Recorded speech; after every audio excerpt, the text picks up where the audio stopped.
सबसे पहले बात करेंगे सीटीडी सिंध और वफाकी हसास इदारों की मुश्तरका कार्रवाई। भारतीय खुफिया एजेंसियों का बड़ा नेटवर्क पकड़ा गया। प्रेस कॉन्फ्रेंस में एडिशनल आईडी सीटीडी आजाद खान ने बताया कि 8 जुलाई को 4 मुल्जिमान को गिरफ्तार किया गया। गिरफ्तार मुल्जिमान के रौ से ताल्लुकात की शवाहिद मिले हैं। बदीन के इलाके मातली में 45 साल अब्दुर्रहमान का कत्ल किया गया, जिससे रॉ के नेटवर्क का सुराग लगाया गया। रॉ ने वारदात के लिए खतीर रकम खर्च की। इस कत्ल पर भारतीय एजेंसी ने जश्न मनाया था। रॉ का हैंडलर सजय मुलव्विस था। मुल्जिमान ने वारदात से पहले 5 रोज तक रैकी की। उनकी ट्रैवल हिस्ट्री भी मौजूद है। 8 जुलाई को 4 मुल्जिमान अमेर अस्कर, सज्जाद, उबैद और शकील को गिरफ्तार किया। तफ्तीश के दौरान इनके राह से लिंकेजेस साबित हुए और ये साबित हुआ कि इस सारी कार्रवाई का मास्टरमाइंड एक खलीजी रियासत में रिहाइश पजीर भारतीय खुफिया एजेंसी का एजेंट और हैंडलर संजीव कुमार उर्फ फौजी ये मुलव्विस था। 18 मई 2025 को मातली ज़िला बदीन में एक बेगुनाह शहरी का कत्ल हुआ।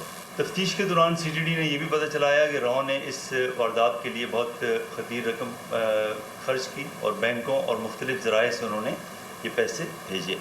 मुल्ज़िमान जो थे उन्होंने 5 दिन तक मातली में जाके इस वारदात की रेकी की। डिप्टी प्राइम मिनिस्टर इसहाक डार 2 रोज़ा सरकारी दौरे पर बांग्लादेश रवाना हो गए। ये दौरा बांग्लादेशी हुकूमत की दावत पर हो रहा है, जहां इसहाक डार की अहम मुलाकातें मुतवक्के हैं। ढाका में वो Bangladeshi chief adviser professor Mohammad Yunus से मुलाकात करेंगे। इसहाक डार खारिजा अमूर के एडवाइजर मोहम्मद तौहीद हुसैन से भी मुलाकात करेंगे। मुलाकातों में 2 तरफा ताल्लुकात के तमाम पहलुओं पर गुफ्तगू होगी, जबकि इलाकाई और आलमी अमूर भी एजेंडे का हिस्सा होंगे। बांग्लादेश ने 1971 के बाद पहली बार पाकिस्तानी हुकाम के लिए वीज़ा की शर्त ख़त्म कर दी। गैर मुल्की मीडिया के मुताबिक बांग्लादेश और पाकिस्तान के सफारती और सरकारी पासपोर्ट रखने वाले अफराद को अब वीज़े की ज़रूरत नहीं होगी। बांग्लादेश की अबूरी हुकूमत ने मुआहिदे की मंजूरी दे दी। आलमी मंजरनामा कितना ही बदल जाए, पाक चीन दोस्ती हमेशा से मुस्तहकम और मजबूत है। चीनी वजारत खारिजा के तर्जुमान लैन जियान ने सोशल मीडिया पोस्ट में कहा कि चीन हमेशा से पाकिस्तान का काबिल भरोसा, शराकतदार और मुश्किल वक्त का सबसे बड़ा हामी रहा है। पाकिस्तान और चीन के दरमियान ताल्लुकात सिर्फ सरकारी सतह तक महदूद नहीं, बल्कि ये अवामी सतह तक भी मौजूद हैं। आगे बढ़ते बात करेंगे, मुल्क भर में आज से 30 अगस्त तक शदीद बारिशों की पेशगोई कर दी गई है। NDMA का बारिशों और सैलाबी सूरत हाल का अलर्ट जारी। पंजाब, खैबर पख्तूनख्वा, GB, आज़ाद कश्मीर में तूफ़ानी बारिशें मुतवक्के हैं। नशेबी इलाके में सैलाब और पहाड़ी इलाकों में लैंडस्लाइडिंग का खतरा है। लाहौर, रावलपिंडी, मुल्तान, फैसलाबाद में फ्लैश फ्लडिंग का खदशा। पहाड़ी नदी नालों में तुग़यानी मुतवक्के है। आज रात मगरबी हवाएं बालाई इलाकों में दाखिल होंगी। गिलगित बल्तिस्तान के जिला गिजर के इलाके ताली दास में मुतासरा खानदानों को खैमा बस्ती में मुंतकिल कर दिया गया। तर्जुमान फैजुल्लाह फराक का कहना है कि वज़ीर आला गिलगित बल्तिस्तान ने मुतासरा इलाके का दौरा किया और मुतासरीन से मुलाकात की और इमदादी कार्रवाई का जायजा लिया और हंगामी बुनियादों पर बिजली, पानी और सड़कों की बहाली की हिदायत जारी की। इंसानी जानों को बचाने वाले चरवाहे को वज़ीर आला सेक्रेटेरिएट बुलाया जाएगा, जहां से नक़द इनाम और तारीफी असनाद दी जाएंगी। गिजरडाइन में बेहतरीन रेस्क्यू करने वाले नौजवान को भी इनाम से नवाजा जाएगा। फैसला किया गया है कि मुतासरीन के लिए मुस्तकिल बुनियादों पर मुतबादिल विलेज कायम किया जाएगा, जिसके लिए प्राइम मिनिस्टर से भी रब्ता किया जाएगा। गिजरडाइन की RCC पुल की तामीर और अर्ली वार्निंग सिस्टम की तनसीब के इकदाम की यकीन दहानी भी करवाई गई है। जिला गिजर में अर्ली वार्निंग सिस्टम फाल नहीं था। चरवाहे की बरवक्त इतला पर सैकड़ों इंसानी जानें बच गई। घोटकी में दरियाए सिंध का सैलाबी पानी कच्चे के मुतालिक देहात में दाखिल। बांडा, आदल, सुंदरानी, कादरपुर के इलाकों का जमीनी राब्ता मुनक़ता हो चुका है। इलाका मकीन अपनी मदद आप के तहत नकल मकानी करने पर मजबूर है। जिला इंतजामिया की जानिब से रिलीफ कैंप कायम ना हो सके। इस्लामाबाद में आईनी बेंचेस के जजेस के इंतखाब के तरीक़ाकार पर जुडिशल कमीशन ऑफ पाकिस्तान की ज़िली कमेटी का इजलास नतीजा खेज ना हो सका। ज़राए के मुताबिक कमेटी आईनी बेंचेस के जजेस के इंतखाब का मयार तय करने में नाकाम रही। कमेटी अरकान की जानिब से कवायद साजी की मुखालिफत की गई, जिसके बाद मामला दोबारा जुडिशल कमीशन को भेज दिया गया। हाई कोर्ट जजेस की कारकर्दगी के जायजे के कवायद पर भी फैसला मुअख्खर कर दिया गया। कमेटी जजेस की कारकर्दगी से मुतालिक कवायद पर दोबारा इजलास मुनक्किद करेगी। ज़ेली कमेटी इजलास की सदारत जस्टिस जमाल खान मंदुखेल ने की। वाज़ेह रहे कि 26वीं आईनी तरमीम के बाद आईनी बेंचेस के जजेस की तकर्रुरी का कोई बाज़ाब्ता तरीक़ाकार मौजूद नहीं। चीफ जस्टिस यहिया अफरीदी ने बतौर सरबराह जुडिशल कमीशन ये ज़ेली कमेटी तश्कील दी थी। आपको अहम खबर दें, इस्लामाबाद में आईनी बेंचेस के जजेस के इंतखाब के तरीक़ाकार पर जुडिशल कमीशन ऑफ पाकिस्तान की ज़ेली कमेटी के इजलास का नतीजा सामने न आ सका। ज़राए के मुताबिक कमेटी आईनी बेंचेस के जजेस के इंतखाब का मयार तय करने में नाकाम रही। इंसदाद दहशतगर्दी अदालत के जज मंजर अली गिल ने अलीमा खान के बेटे शेर शाह खान का 5 रोज़ा जिस्मानी रिमांड मंजूर कर लिया है। प्रोसिक्यूशन ने कहा मुलजिम जाए वकुआ पर मौजूद था, मौके पर असलहे का इस्तेमाल किया गया। वीडियो में भी मुलजिम की मौजूदगी पाई गई। मुलजिम के सोशल मीडिया अकाउंट्स रिकवर करने हैं। इसी पर बात करेंगे, मोहम्मद अशफाक हमारे साथ मौजूद हैं। जी मोहम्मद अशफाक, बताइएगा 5 रोज़ा जिस्मानी रिमांड बाकायदा तौर पर अब मंजूर भी कर लिया गया? जी बिल्कुल, लाहौर की इंसदाद दहशतगर्दी की खुसूसी अदालत के जज मंजर अली गिल ने महफूज फैसला सुनाते हुए थाना सरवर रोड के जना हाउस हमला केस में नामजद मुलजिम शेर शाह का 5 दिन का जिस्मानी रिमांड मंजूर करते हुए मुलजिम शेर शाह को जिस्मानी रिमांड पर पुलिस के हवाले कर दिया और ये भी हुक्म जारी किया कि पुलिस मुलजिम शेर शाह से तफ्तीश से मुतल्लिक रिपोर्ट आइंदा। ठीक है, बहुत शुक्रिया मोहम्मद अशफाक, आप हमें आगाह कर रहे थे। अब आपको बराह रास्त लिए चलते हैं। वज़ीर ख़ज़ाना मोहम्मद औरंगज़ेब तकरीब से खिताब कर रहे हैं।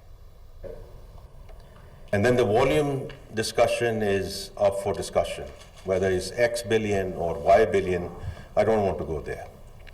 But the reality is when 10 to 15% of the citizens of this country are participating, and mostly youth, the young and the restless who are sitting here in this room as well, you cannot ignore that. You cannot ignore that. And that was the genesis of the entire discussion जहाँ से हमने शुरू किया कि अगर हम इसको acknowledge नहीं करेंगे कि this is something, and I kept on seeing where Pakistan is, number 10, number 7, and wherever now we are. So how can we ignore this?